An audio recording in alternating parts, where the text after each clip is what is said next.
कक्षा 12 समष्टि अर्थशास्त्र में आज हम आय विधि को समझने का प्रयास करेंगे।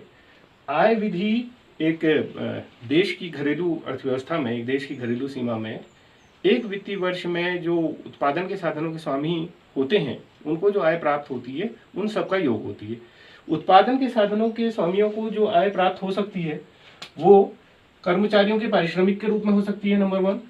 नंबर 2, प्रचालन अधिशेष के रूप में हो सकती है, या फिर स्वनियोजितों की मिश्रित आय के रूप में हो सकती है। कर्मचारियों को पारिश्रमिक नकद रूप में प्राप्त हो सकता है, जैसे उनको वेतन इत्यादि मिलता है वो नकद रूप में प्राप्त हो सकता है। किस्म के रूप में प्राप्त हो सकता है। किस्म के रूप में प्राप्त होने का मतलब ये है कि कर्मचारियों को नकद रूप में ना देकर उनको किराया मुक्त मकान दे दिया, तो ये जो है ये किस्म के रूप में एक तरह की प्राप्ति हो गई। ये भी जो है कर्मचारियों के पारिश्रमिक का हिस्सा होता है। या फिर सामाजिक सुरक्षा में जो कर्मचारियों के द्वारा जो नियोक्ताओं के द्वारा योगदान होता है कर्मचारियों के लिए, जैसे उनकी भविष्य निधि खाते में नियोक्ता की ओर से कुछ धन दे दिया जाए तो वो कर्मचारियों के पारिश्रमिक में शामिल होता है। तो कर्मचारी के पारिश्रमिक का मुख्यतया जो प्रमुख भाग में जो विभाजित होता है वो नकद रूप में भुगतान में, नंबर 2 जो उनको किस्म के रूप में भुगतान में होता है, और नंबर 3 जो उनको नियोक्ता के द्वारा सामाजिक सुरक्षा में जो उनका योगदान दिया गया होता है वो शामिल होता है। दूसरा है प्रचालन अधिशेष। अब प्रचालन अधिशेष उन उद्यमियों को, उद्यमी जो उद्यम लगाते हैं, एंटरप्रेन्योर्स जो एंटरप्राइज लगाते हैं, उनको उनके कार्य के बदले में या उद्यम करने के बदले में जो लाभ प्राप्त होता है वो प्रचालन अधिशेष में शामिल होता है। प्रचालन अधिशेष के अंतर्गत मुख्यतया लगान सम्मिलित हो सकता है जो भूमि के बदले में प्राप्त होता है, ब्याज सम्मिलित हो सकता है जो उद्यमी ने अपनी पूंजी लगा रखी उसके बदले में उसको प्रतिफल मिलता है, या फिर लाभ प्रचालन अधिशेष के अंतर्गत सम्मिलित होता है। नंबर 3 है स्वनियोजितों की मिश्रित आय। अब बेसिकली स्वनियोजित उस व्यक्ति को कहते हैं जिसका अपना उद्योग होता है, जो अपने उद्योग में नियोजित हो उसको स्वनियोजित कहते हैं। स्वनियोजित के अंदर आय का वर्गीकरण करना बड़ा कठिन हो जाता है कि वो उसके पारिश्रमिक के अंतर्गत है या प्रचालन अधिशेष के अंतर्गत है, क्योंकि स्वनियोजित अपने उद्योग का स्वयं ही स्वामी होता है और स्वयं ही उसमें कार्य भी करता है। तो उनकी आय जो कहलाती है वो मिश्रित आय कहलाती है। इस प्रकार एक वित्तीय वर्ष में कर्मचारियों के पारिश्रमिक में प्रचालन अधिशेष जोड़कर और उसके साथ स्वनियोजितों की मिश्रित आय जोड़कर जो आय प्राप्त होती है वो राष्ट्रीय आय के अनुमान प्राप्त करने में सहायक होती है। कर्मचारियों का पारिश्रमिक प्लस प्रचालन अधिशेष प्लस स्वनियोजितों की मिश्रित आय जो होती है वो हमको देती है एनडीपीएफसी, मतलब कि साधन लागत पर शुद्ध घरेलू उत्पाद। तो इस तरह से साधन लागत पर शुद्ध घरेलू उत्पाद हमें प्राप्त होता है।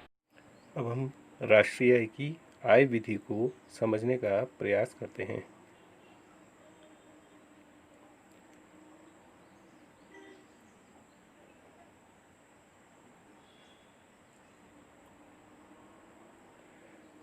एक लेखा वर्ष में या वित्तीय वर्ष में एक देश की घरेलू सीमा के अंदर निवासियों तथा गैर निवासियों के द्वारा अर्जित साधन आय का योग एनडीपीएफसी या घरेलू आय कहलाता है।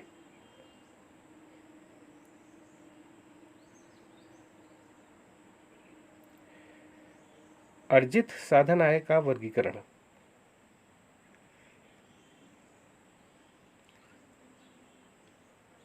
साधन आय को प्रमुख रूप से नंबर 1 कर्मचारियों के पारिश्रमिक के रूप में मापा जा सकता है। कर्मचारियों के पारिश्रमिक के भाग हो सकते हैं: ए नकद मजदूरी तथा वेतन, बी किस्म के रूप में किया गया भुगतान, इसमें किराया मुक्त आवास आदि सम्मिलित होता है, सी सामाजिक सुरक्षा में नियोजकों का योगदान, इसमें भविष्य निधि आदि सम्मिलित होती है, और डी सेवा निवृत्ति पेंशन आदि।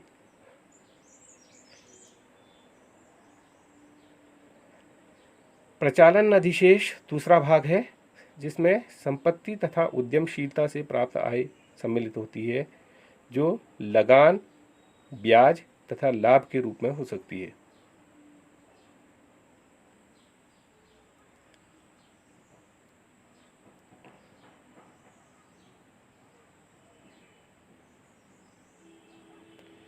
तीसरा भाग मिश्रित आय है, जो स्वनियोजित व्यक्तियों की होती है, स्वनियोजित व्यक्तियों की आय मिश्रित आय को मिश्रित आय कहते हैं।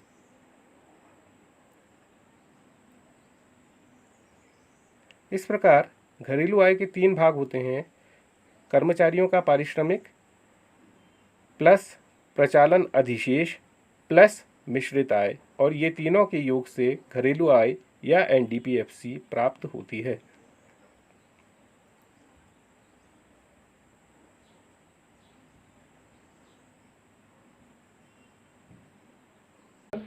कर्मचारियों के पारिश्रमिक, प्रचालन अधिशेष और स्वनियोजितों की मिश्रित आय को मिलाकर जो हमको एनडीपीएफसी प्राप्त होता है, मतलब साधन लागत पर शुद्ध घरेलू उत्पाद प्राप्त होता है, इससे हमने प्राप्त करना है एनएनपीएफसी।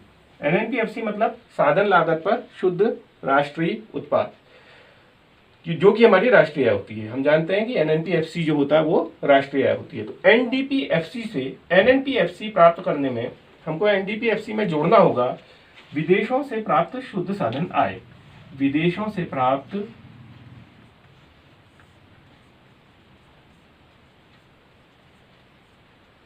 शुद्ध साधन आय।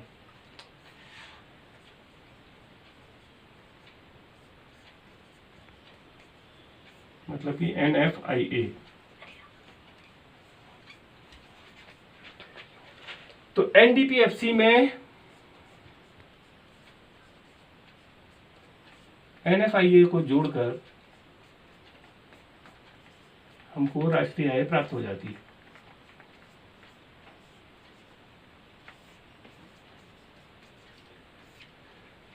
तो आज हमने आय विधि से राष्ट्रीय आय ज्ञात करने की मेथड देखी। आय विधि से राष्ट्रीय आय किस प्रकार ज्ञात करते हैं देखा। इसके आगे तीसरी मेथड जो राष्ट्रीय आय ज्ञात करने की है, व्यय विधि, वो हम अगले वीडियो लेक्चर में देखेंगे। धन्यवाद।